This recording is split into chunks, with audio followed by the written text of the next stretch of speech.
Bonjour à tous, bienvenue. Vous écoutez C'est tout comme, le podcast de l'agence Aura dédié au métier de la communication. Pour terminer ce mois de mars, on a le sourire, c'est vrai, parce qu'on s'est rendu compte que j'avais fait une petite bourde, mais c'est pas grave. Bienvenue à tous. Pour ce mois, on reçoit une jeune dame que j'affectionne tout particulièrement. Elle s'appelle Meït. Meït travaille en agence de communication, spécialement à Havas, spécifiquement à Havas. Et j'ai décidé de recevoir Meït tout simplement parce qu'elle a un profil qui m'intéresse. Et pour ce mois de mars où on célèbre les droits des femmes, j'avais envie de montrer le plein potentiel et les multicapacités de cette femme que j'ai vue sur le terrain à plusieurs reprises, qui est résiliente, qui est forte, qui cache pas ses moments de faiblesse aussi et qui n'hésite surtout pas à pousser le ton quand il faut. Donc, Meït, merci d'avoir d'accepter notre invitation. Bienvenue dans le podcast. Wow. Merci Daphné, c'est gentil et je suis honorée et flattée d'être parmi tes invités aujourd'hui et de clôturer le mois de mars. Merci. Je t'en prie, mais c'est pas gentil, c'est la vérité. Ouais. Moi, je suis pas gentille. Moi, Ah je dis bon, la vérité. tu dis la vérité, ok. Ok. Je prends ça comme ça, D'accord. c'est la vérité. Bon, tu connais un petit peu le concept de C'est tout comme. L'idée, effectivement, c'est de pouvoir justement se créer un réseau de professionnels pour pouvoir s'entraider. Mais c'est également aussi un moyen de pouvoir partager des tips afin que, comme j'ai souvent l'habitude de dire, qu'on se facilite le travail. Avant de rentrer de plein pied dans ton quotidien en agence, Meït, qui es-tu? Ça, c'est une question à laquelle j'ai parfois du mal à répondre. D'accord. Je suis Meït, Mézen Iban, jeune gabonaise. Je peux dire mon âge de 31 ans. Je travaille en agence de com en tant que chef de projet communication depuis... ça va faire 8 ans déjà que je suis dans le milieu quand même. J'ai évolué dont 3 agences au Gabon. Donc j'ai commencé mes stages à Global Man Consulting. Oui. Ensuite, je suis allée faire un autre stage à Sodepsi. Et au sein de Sodepsi, j'ai évolué. Et j'ai fait plus de 3 ans dans cette agence pour ensuite aller à Havas Africa Gabon, l'agence dans laquelle je suis actuellement en tant que chef de projet communication. D'accord. Je suis aussi maman de deux enfants, un garçon et une fille. Et passionnée de tout ce qui est digital de base. Et puis avec les aléas du travail, les aléas de la vie, je me suis retrouvée à être complètement dans la communication à 360 degrés. Voilà. D'accord. Est-ce que ce que tu fais aujourd'hui, c'est ce que tu as appris à l'école, notamment études supérieures? Non. Pas du tout. Déjà, j'ai eu à aller en médecine pendant... Oui, aller en médecine. Après, j'ai pas duré. J'ai fait 2 ans. J'ai repris la première année parce que c'était plus le rêve de maman qu'autre chose que je fasse médecine. J'ai fait la terminale D et tout ça. Donc, elle voulait forcément que je sois un médecin. Mais après, je voulais pas. J'étais plus passionnée par tout ce qui est informatique et tout ça. Ok. Donc, quand j'ai raté ma première année et repris cette année-là, je lui ai dit clairement que là, je pouvais pas continuer en médecine. Là, je redouble, donc c'était un échec pour moi. Donc, il fallait forcément que je fasse ce que je voulais faire. Donc, je lui ai dit, je veux faire informatique. Donc, je suis partie à Aegis pour faire ingénierie informatique, réseau et télécom. D'accord. Du coup, là-bas, dans le cursus, on apprend pas mal de choses, tout ce qui est algorithme, code, développer des applications, développer des sites internet. Et on apprend également en première année à faire de la créa, du graphisme et tout ça. Donc, je me suis au départ passionnée par tout ce qui est créa. Ouais. Tout ce qui est graphisme, Photoshop, Illustrator et tout. Et au fur et à mesure quand j'ai découvert un peu l'univers, j'ai commencé à m'intéresser également aux réseaux sociaux. Donc, j'ai commencé à faire du CM en tant que responsable communication de la mutuelle au sein de l'établissement. L'école. Donc, du coup, je gérais les réseaux sociaux de la mutuelle et je faisais les créas pour la mutuelle. Et ensuite, j'ai évolué maintenant quand je suis allée en stage à être un peu plus assistante créa et et social media. Donc, en agence où j'ai appris à gérer les réseaux sociaux des entreprises, etc. Et au fur et à mesure, j'ai évolué comme ça. Je gérais les réseaux sociaux, je faisais de la créa. Et c'est en rentrant à Havas où j'ai un peu délaissé la créa pour aller plus dans ce qui est brand content et community management. Donc, vraiment proposer du contenu de marque aux clients et gérer bien sûr leurs réseaux sociaux et proposer plus de la stratégie que juste exécuter un calendrier éditorial qu'on avait conçu au préalable. Et après, j'ai évolué et j'ai touché à l'événementiel parce qu'en fait, j'étais confrontée à un dilemme. Quand je suis entrée à Havas, j'avais soit je partais de l'agence parce qu'on n'avait pas forcément de clients à cette époque-là qui voulaient du social media au sein de l'agence, soit je restais et j'apprenais les autres métiers de l'agence. Donc du coup j'étais un peu mal parce que pour moi je voulais vraiment rester dans l'univers du digital, réseaux sociaux, etc. Mais avec il faut bien gagner son bout de pain, j'avais pas forcément des options, à ce moment-là. Donc du coup je me suis dit tu vas rester, tu vas découvrir et tu vas apprendre. Donc ça a été compliqué au départ parce que c'était vraiment pas ce qui me plaisait le plus parce que tout ce qui est événementiel, terrain et tout, il faut être en contact des gens et tu me l'as dit au départ, je suis très introvertie, donc contacter les fournisseurs, être en contact avec les clients à la fois, parler avec plein de personnes en même temps, c'était pas forcément aisé pour moi et il y a un gros travail d'organisation derrière qu'il fallait acquérir et avec lesquels les autres tâches que je faisais n'étaient pas forcément en accord. Pas facile, d'accord. Donc j'ai appris sur le terrain, j'ai beaucoup pleuré, mais aujourd'hui je pense que ça va et je m'en sors pas mal. D'accord. Alors, dis-moi, en dehors de... quand t'es pas au boulot, parce que en agence, on peut se rendre compte... J'ai posté ça la dernière fois sur la chaîne WhatsApp de l'agence Aura en disant il n'y a pas de day off, il n'y a pas de jour férié, il n'y a pas de vacances, il n'y a que de la passion. Oui. Et qu'est-ce que tu fais en dehors de... pour te changer les idées, pour te couper déjà le fait d'avoir des enfants ça me change les idées. J'essaie de passer beaucoup de temps avec eux et c'est vrai que je suis très enfermée, donc j'essaie maintenant de sortir un peu, d'aller prendre des verres avec mes amis. J'aime beaucoup les karaokés, donc voilà. Et la bouffe la bouffe également, j'aime beaucoup manger, donc j'essaie de faire de la cuisine à la maison, de faire des petits restos avec les enfants ou en famille, etc. Donc, d'accord. Tu me confirmes qu'en étant justement chef de projet communication 360, aucune journée ne se ressemble? Du tout.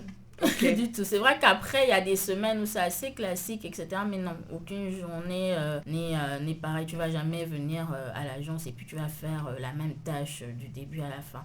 Forcément, tu vas recevoir un mail pour une demande particulière en urgence. Beaucoup d'urgences signalées. Coucou Bernice. et aussi, parfois, on va te demander là d'aller sur le terrain pour un événement dont le client n'avait pas mesuré tous les encours et tout. Donc, non. Rien, c'est pas une journée classique du début à la fin. Il y a beaucoup d'imprévus parfois, beaucoup de situations d'urgence à gérer en fonction des projets. Donc, c'est pas classique tous les jours. D'accord. Alors, c'est vrai que c'est le mois de mars et on parle beaucoup de droits de femmes, etc. Moi, personnellement, j'aime pas trop... c'est pas que j'aime pas parler de ça ou que je suis pas féministe, mais je tiens quand même à te poser la question parce que c'est la question classique. Un peu bateau, comment tu arrives à t'organiser avec un emploi du temps qui est très aléatoire où je me souviens on s'est retrouvés sur un événement où j'étais MC. Moi j'ai dû partir à 22h, je crois 21h30, 22h, mais toi je sais que en tant que chef projet de cet événement tu as dû partir bien plus tard. Oui. Comment tu t'organises? J'ai déjà la chance actuellement dans cette phase de mon travail d'avoir un grand garçon quand même. Donc très vite il est devenu assez autonome, donc il gère, il peut gérer certaines choses seul. Et après, bon, il y a sa petite soeur qui est un peu plus petite. Il y a Nounou. Il y a la Nounou qui est là. Il y a la Nounou qui est là. Avec les papas aussi, j'essaie de m'organiser. Quand il y a un événement, on le sait quand même à l'avance. Donc, je sais que je vais terminer tard. Donc, je préviens les papas qui prennent le relais. Et s'ils ne sont pas aussi disponibles, il y a la famille, etc. Donc, j'essaie quand même on trouve toujours un moyen. On trouve toujours un moyen. D'accord. Mais vraiment, c'est l'anticipation.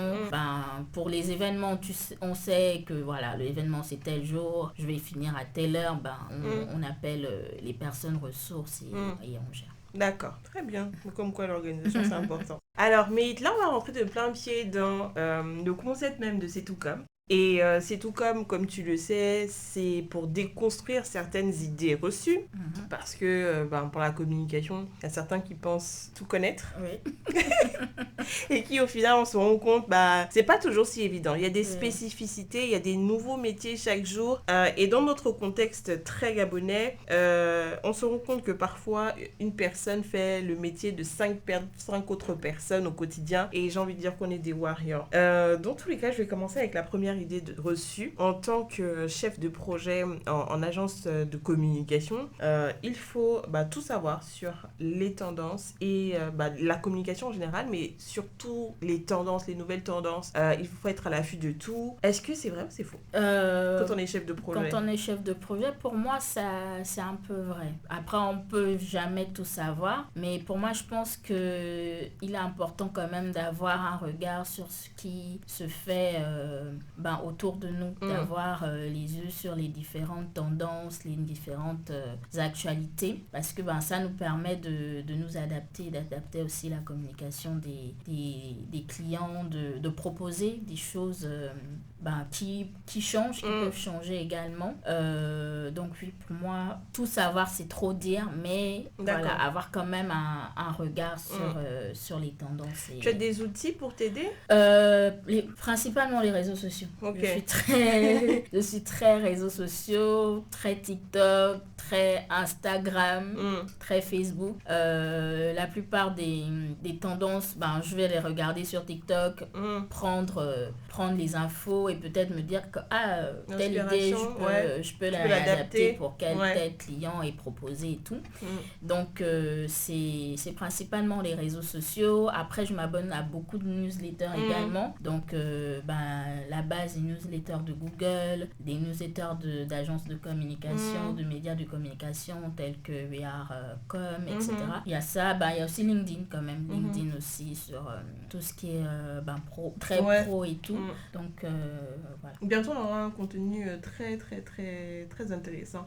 Au Havre, je vais te forwarder tout ça. Okay. On exclut. Okay, tu me diras ce que tu en penses. Ouais, très bientôt. Le chef de projet en agence de communication a un profil où il n'a pas besoin d'être créatif, quoi. C'est vraiment de la planification, gestion de projet. Pour moi, c'est faux. Pour moi, c'est faux. Il faut qu'un chef de projet communication soit créatif parce que il y a, on va dire quoi, tout bouge en fait. Tout bouge. Il y a beaucoup de choses de nouveau. Ce qui se faisait. Bon, après, c'est vrai qu'il y a des tendances qui peuvent revenir, etc. Mais il y a beaucoup d'actualités en fait. Et du coup, si on nourrit pas sa créativité et qu'on reste sur juste quelque chose de basique, je pense qu'on ne sera pas fort de proposition. D'accord. Et notre métier, il faut qu'on propose des choses. Il faut qu'on dise aux clients que oui, il y a telle tendance qui est là. Pourquoi ne pas surfer dessus pour avoir une certaine visibilité. Pour moi, le chef de projet communication. Surtout en regardant dans le rétroviseur et tout, ton parcours, tu ne peux pas ne pas être créatif en ayant été justement brand content, tout ça, créa même. Oui, créa. Voilà. Et surtout quand je pense créatif pour cette idée reçue là, c'est vrai que je l'ai pas bien précisé, mais je faisais toujours surtout attention au gars qui fait la PAO, quoi, tu vois. Donc l'infographe, même le DA parfois, mais surtout l'infographe, celui qui est donc derrière l'ordinateur et qui conçoit, qui dessine et voilà, qui agence tout en images. Mais c'est vrai que même en étant chef de projet, comme tu disais, faut être créatif, faut avoir des idées. Il faut avoir des idées et même juste juste pour la petite anecdote, par exemple, avec un de nos créas à Havas, généralement, il vient, il me voit, il me dit, regarde un peu, qu'est-ce qu'on peut ajouter. Pourtant, c'est lui le DA de l'agence, mais parfois, il vient me voir, il me dit, qu'est-ce qu'on peut ajouter. Et moi, je regarde, je dis, non, peut-être qu'il pourrait retirer ça, peut-être qu'on pourrait améliorer ci, rajouter ça, etc.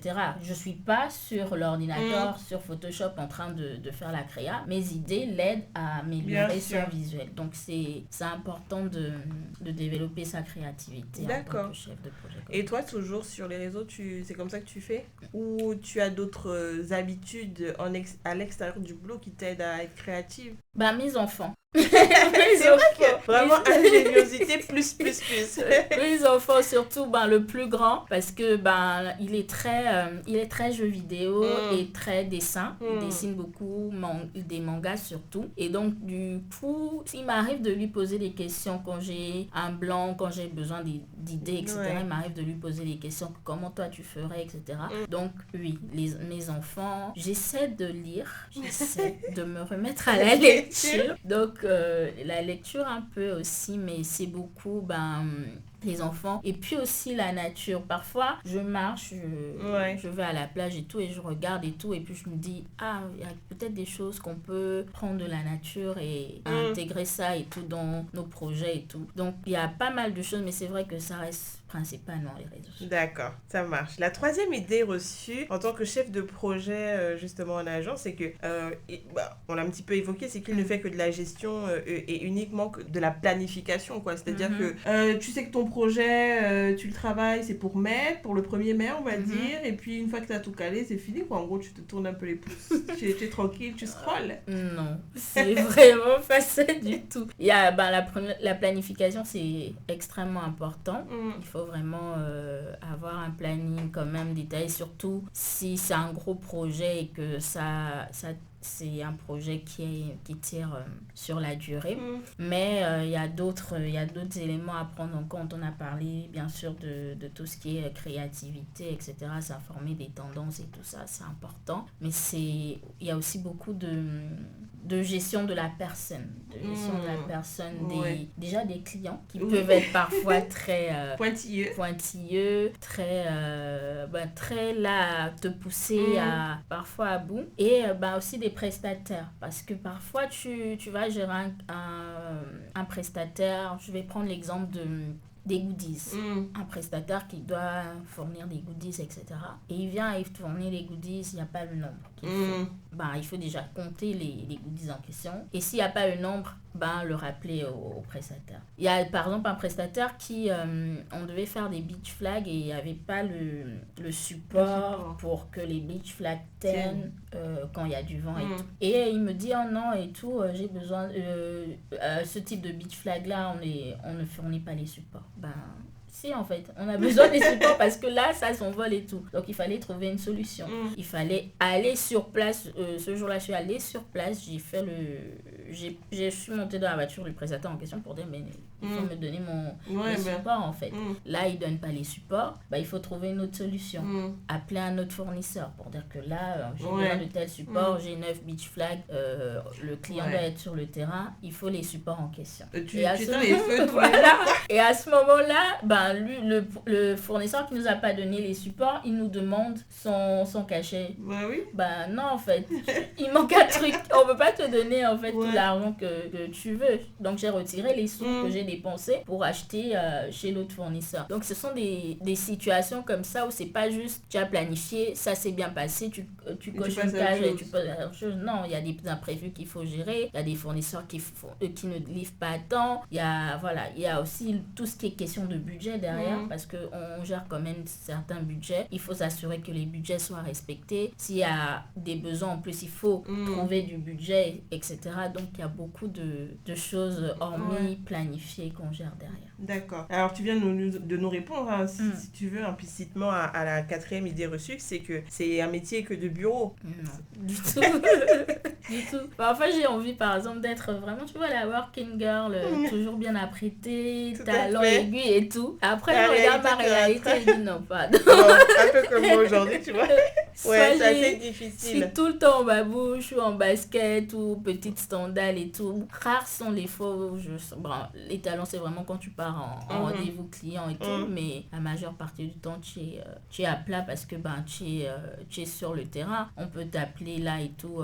Il y a un stand à visiter, etc. Il faut brander le stand et tout. Tu te lèves, tu y vas. Parce que... À quelle proportion tu dirais que tu es au bureau? Sur 100%? Sur 100%. Bon, on va dire...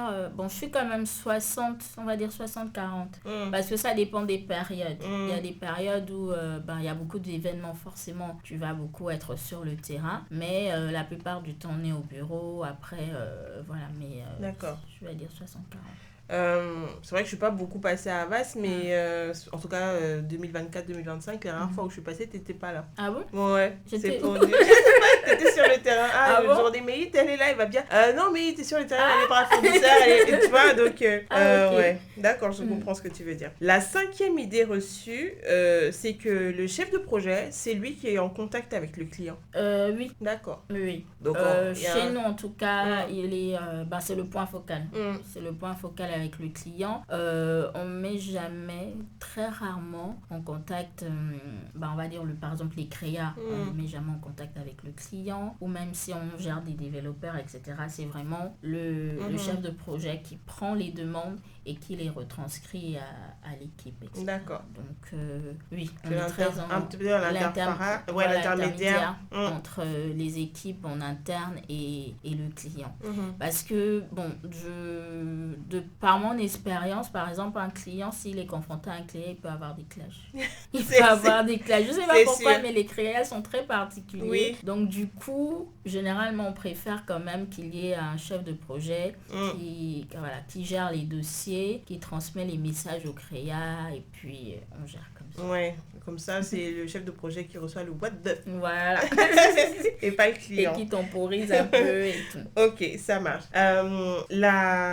Du coup, la 6e idée reçue, c'est que le chef de projet en agence, on lui confie qu'un client à l'année, voire 2. Je sais pas, hein? Dans d'autres agences peut-être, mais combien de clients? Non, un seul, 2, non. On gère plusieurs clients à la fois, parfois 4, 5, 6, vraiment en fonction de...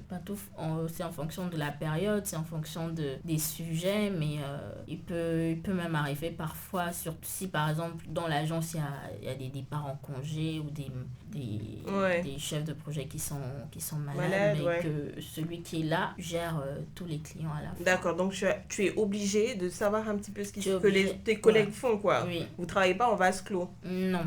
C'est pas possible. Vraiment, il y avait une période où c'était comme ça, où chaque chef de projet gérait ses clients sans forcément que les autres soient informés. Mais on s'est vite rendu compte que ça sert pas. Ça sert pas parce que tu es malade, on doit gérer ton client, comment ça se passe. Le client va pas attendre que tu reviennes. Donc, il faut forcément qu'on ait la communication entre nous, savoir que X gère, je prends un exemple, BGFI, BGFI a tel sujet sur ce client-là. Donc si X est malade, X est absent, je prends la main et je continue à gérer. Le client ne doit même pas sentir qu'il y a une absence une absence. Ouais. Voilà. D'accord. Justement, je vais passer à l'autre idée reçue, c'est que il travaille qu'avec les grandes marques. Pour faire le lien en fait avec ce qu'on vient de dire. Non. Du tout. C'est vrai que il y a la plupart des marques qui prennent à cœur la communication de façon générale, c'est les grandes marques. Mais non, on travaille avec tout type de marques. C'est vraiment en fonction des besoins, en fonction des sujets. On travaille avec tout. De l'actualité aussi. De l'actualité. Tu fais un petit peu en tant que chef de projet, il t'est déjà arrivé de gérer des crises, quoi. Tu vois, pas juste, allez, on te soulève parce que, il y a tel client chez toi que tu gères qui doit absolument avoir un stand quelque part ou qui doit... Mais vraiment une crise où on te dit, là, c'est une question j'allais dire de milliers d'euros. Non. Et puis, ou alors l'image, en fait, tu te rends compte que, bon, là, peut-être ce que une des personnes ressources de l'entreprise a posté sur les réseaux, ça colle pas, ou des trucs comme ça. Ça t'est déjà arrivé de gérer ça? Ça m'a dit non. Depuis que je travaille, non. Après, c'est vrai que j'en ai entendu parler de ce type de sujet-là, mais moi-même, personnellement, j'ai pas souvenir. Sinon, ça m'aurait marqué quand même. D'accord.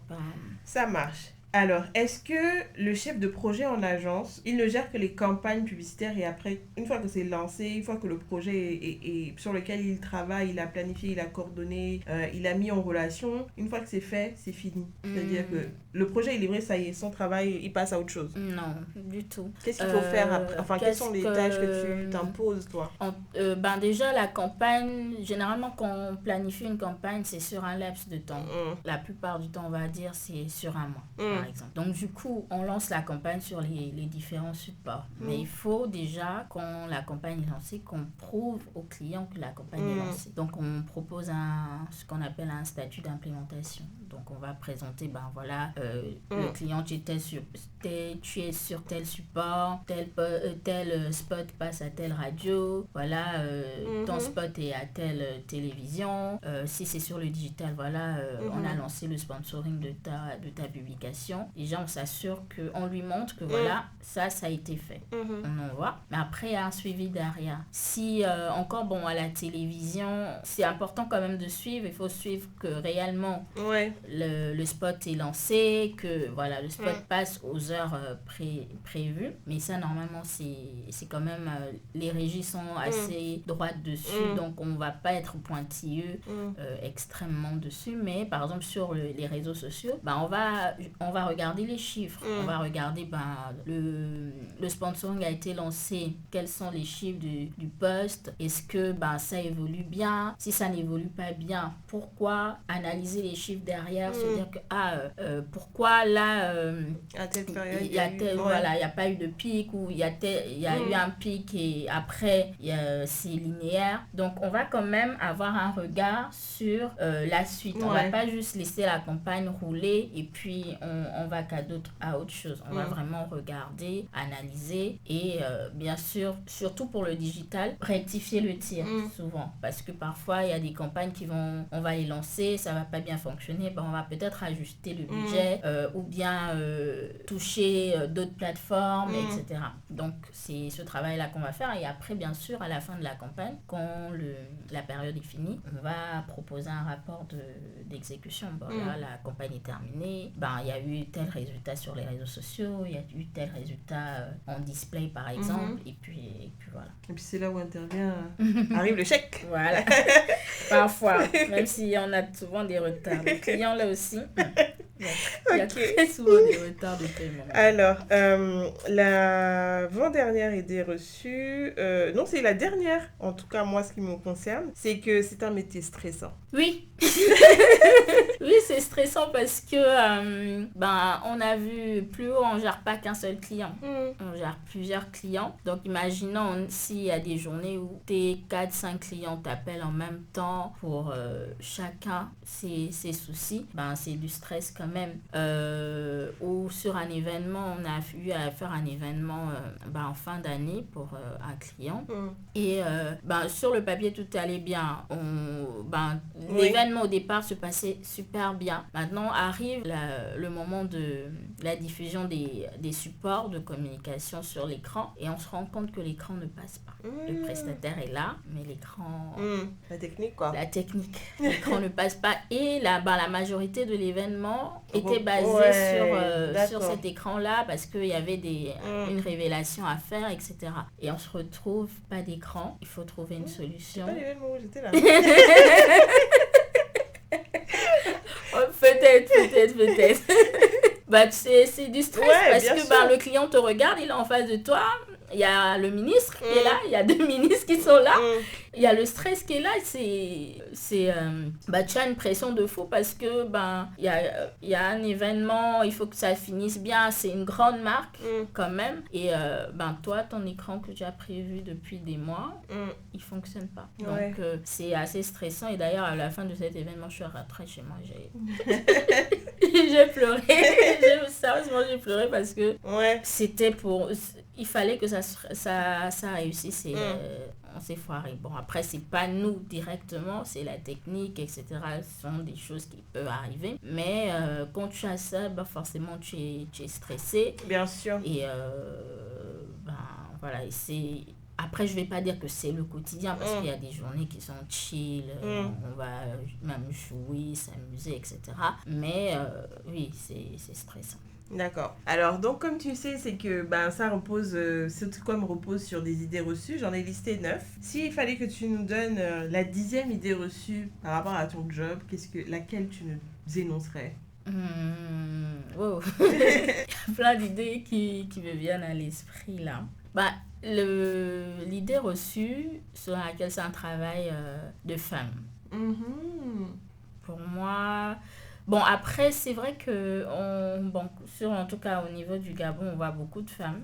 On voit beaucoup de profils et même quand on reçoit des CV à l'agence, c'est principalement des profils féminins. Mais moi je dirais que non. Je dirais que il y a des hommes et il y a des hommes qui évoluent très bien dans ce milieu-là. Dans le monde, au sein d'Avas, on en voit. Et D'accord. c'est ça. En tout cas, merci beaucoup Méhid. Mais avant de te laisser partir, j'ai envie de te dire, tu disais, tu as des journées à la fois très stressantes et la journée qui peut être très chill. Si tu avais une baguette magique et que demain, on reprend le boulot, tu veux avoir la journée idéale. Tu commences à 8h30, on va dire. Qu'est-ce que tu fais pour tenir jusqu'à la fin de la journée? Et si tu voudrais justement que ta journée idéale se termine à 17h, bien sûr. Donc, liste-nous un petit peu les tâches que tu rêverais faire pour une journée vraiment agréable, selon Méhit, chef de projet à Havas. D'accord, une journée agréable. je préfère utiliser ce terme. Ok, déjà me réveiller... dormir déjà la veille assez tôt déjà et ensuite me réveiller le quotidien de maman, déposer les enfants à l'école, avoir le temps de prendre soin de moi un peu quand même et par la suite arriver à l'heure, prendre mon café, ne pas avoir un mail un mail méchant dès que j'ouvre mon ordinateur et tout, vraiment avoir des mails où le client dit top. C'est top ce que vous m'avez envoyé, je valide le budget tout de suite, on peut commencer sans discuter les prix. Quoi d'autre? Proposer une stratégie de com au calme et que ça soit validé. Ne pas être dérangé toutes les 5-10 minutes. Ça, oui.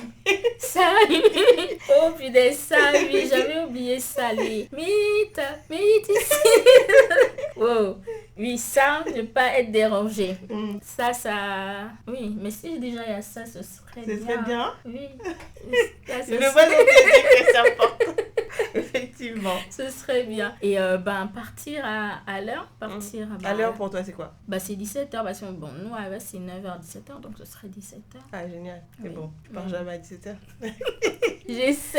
Je sais, mais c'est vraiment compliqué. D'accord. Vraiment compliqué. Et puis, ça serait ça. En fait, là, c'est vraiment de faire les tâches que je me suis fixées. Parce que c'est vrai que quand tu as une longue journée, parfois, tu fais ta to-do. Tu te dis, je vais faire ci, je vais faire ça, je vais faire ça. Après, tu te retrouves à faire peut-être une tâche de ta to-do. Ouais. Et le reste, ça part pour le lendemain. C'est ce que j'ai fait, moi, pour me rassurer de ne pas pouvoir respecter toutes les tâches de ma to-do list. C'est que maintenant, je les fais à la semaine. Parce qu'au jour, je me dis, non, arrête, tu vas juste avoir un 5%, donc ça ne sert à rien. Fixe-toi un objectif hebdomadaire. Et là, j'ai l'impression quand même d'avoir au moins 50%, et c'est quand même un peu gratifiant. Peut-être je vais faire ça, parce que franchement, la to-do au jour, là, tu vas mettre peut-être 5 tâches, mais tu pourras faire que une ou deux. En tout cas. Donc, ce serait ça, ma journée idéale, respecter ma to-do list et partir à l'heure, ne pas entendre mon nom toutes les 5 minutes et puis voilà. D'accord. En tout cas, merci beaucoup Méhit d'avoir été c'est quoi l'adjectif? En tout cas, d'avoir accepté de partager toutes ces astuces, tout ton quotidien qui regorge en fait de plein de détails, et on se rend compte que c'est un métier très transversal. C'est vrai dans le domaine de la communication, mais aussi beaucoup de relations humaines. beaucoup de relations commerciales aussi. Mhm. Et on n'oublie pas qu'il faut rester, quoi qu'il arrive, créatif. Ouais. C'est très important. Merci d'avoir accepté notre invitation. Merci Daphné de m'avoir invitée. Et j'espère que toutes les personnes qui vont écouter ce podcast sauront un petit peu plus, en tout cas, ce que c'est qu'être chef de projet en agence de communication. Et surtout que vous saurez pourquoi parfois on est lunatique. Vous saurez pourquoi. C'est pas juste parce que nous sommes des femmes, mais c'est parce que vraiment on absorbe beaucoup de choses et il faut gérer avec.